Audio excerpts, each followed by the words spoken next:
I'm Bertha. Standing in my living room, I'm looking at my sister, Vivian, who's demanding the return of my adopted daughter, Lily. Vivian's face is red with a mix of anger and embarrassment as she points at Lily and says, "She's a prodigy. She won an art competition, and her painting is on display at the bank. We had no idea she was so talented." I can't help but let out a bitter laugh. It all started years ago. I come from a well-to-do family. My parents are both professors at a local university, known for their kindness and open-mindedness. I graduated from an Ivy League university and now work as a marketing manager.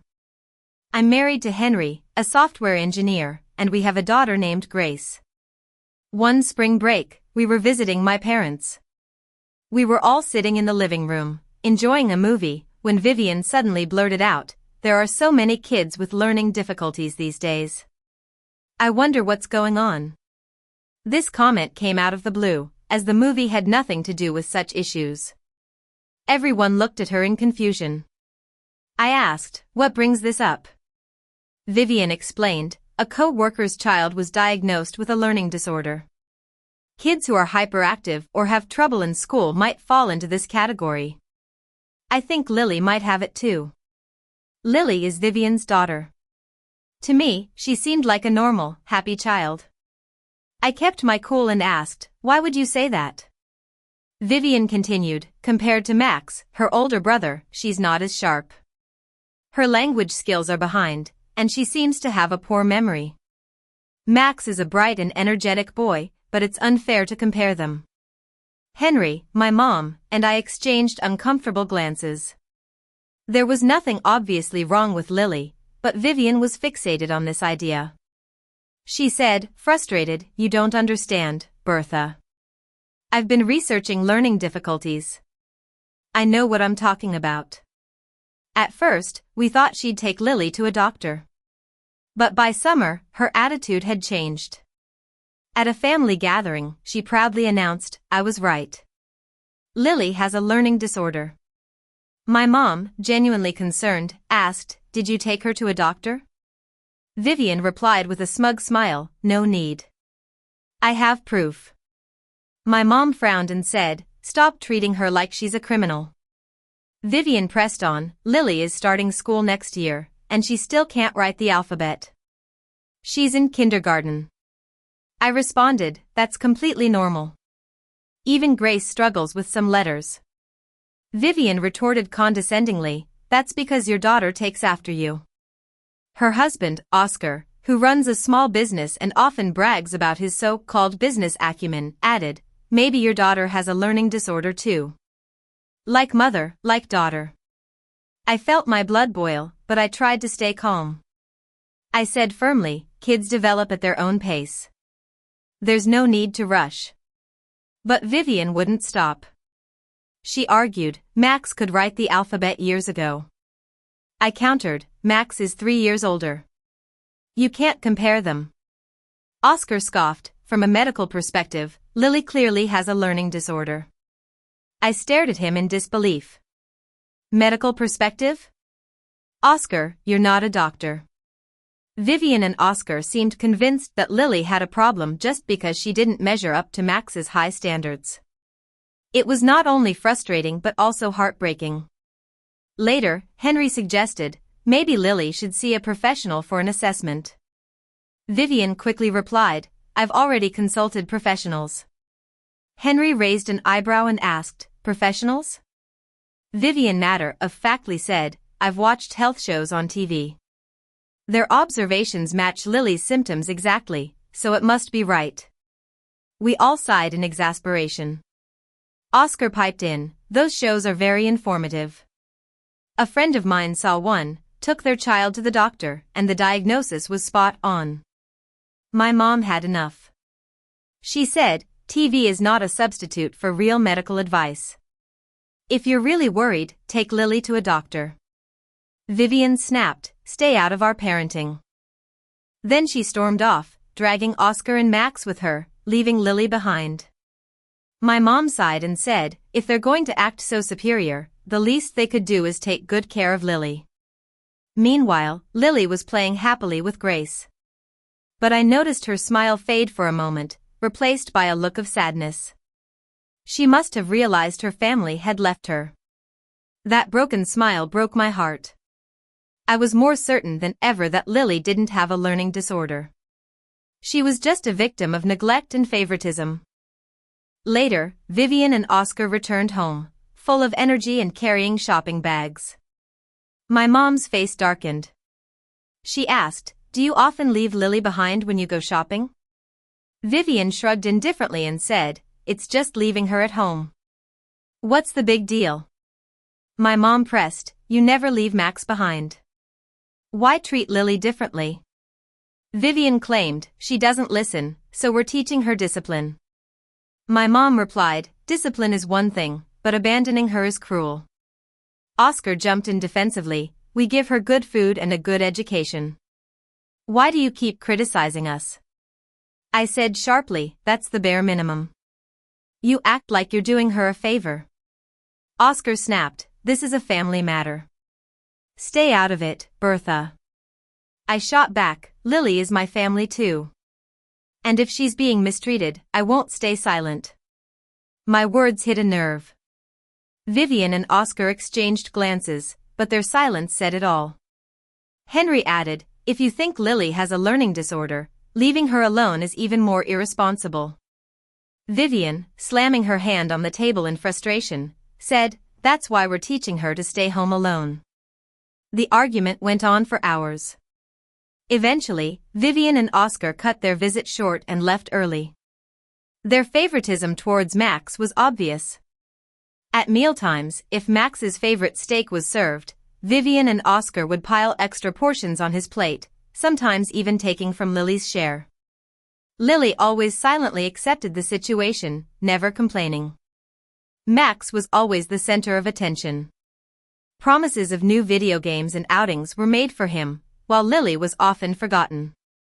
One day, Vivian showed up unexpectedly with Lily. She asked, "Can you watch her today?"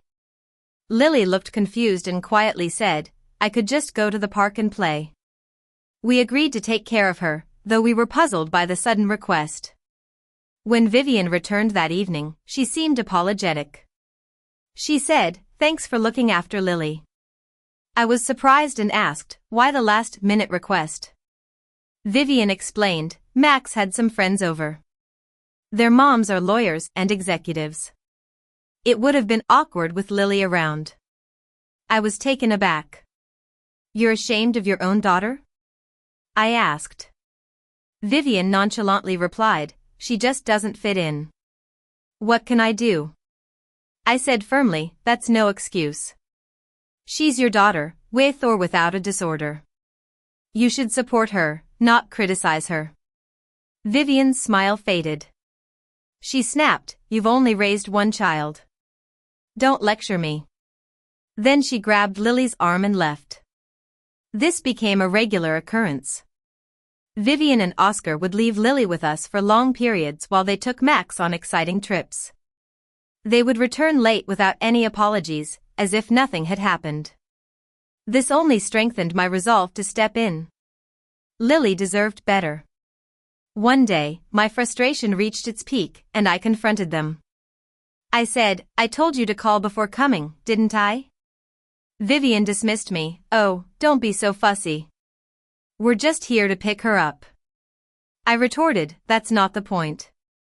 You can't just drop her off without any notice." Vivian mocked me, "What's wrong with you? Always so grumpy. Is it menopause?" This made Oscar laugh. I clenched my fists in anger and said, "You need to rethink how you're raising your children."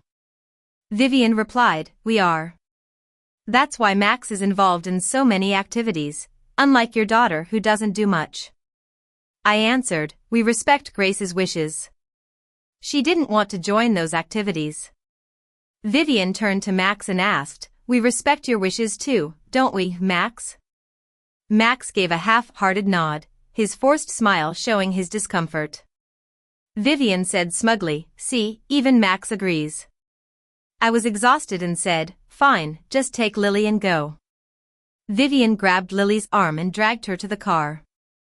Oscar said nothing as he started the engine, and I felt defeated. The next day, while I was at the mall, I received a text from Vivian. "Hey Bertha, you love Lily, right?" I was confused and replied, "Of course, she's my niece." "Why?" She then sent, "Great. Consider her your daughter now. I left her at your doorstep. Hurry, she might be crying alone."